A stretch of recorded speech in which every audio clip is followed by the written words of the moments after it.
Ja, dis Dinsdag en ons lees die ou Psalm 23 en vandag lees ons, hy lei my na waters waar rus is en op die regte paaie.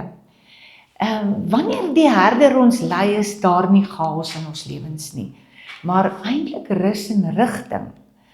Chaos kom in ons lewe in, wanneer ons ons eie pad wil bepaal, en dit is juis wanneer ons onrus in ons harte begin voel en dit begin groei.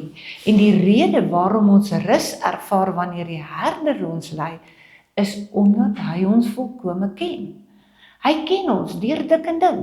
Hy ken elke gedagte, elke hartsbegeerte, maar ook elke swakheid en elke onreinheid. En daarom kan die herder ons lei op die regte paaie van ons lewe, juis tot eer van sy naam. Ons het dikwels vinnige antwoorde en ons dink vinnig oplossings uit en ons dink altyd dis die beste. En dan raak ons ongeduldig wanneer dinge dan nie vinnig genoeg gebeur nie. Ons vergeet dat God ons doelbewus stadig lei, omdat hy weet die regte en die smal weg is nie altyd die maklikste pad nie. Hy waarsku ons reg deur die woord, dis die moeilike pad. Daar is net een ding wat ek vandag van jou wil vra om te onthou. Die herder ken die pad, selfs wanneer jy dit nie kan sien nie.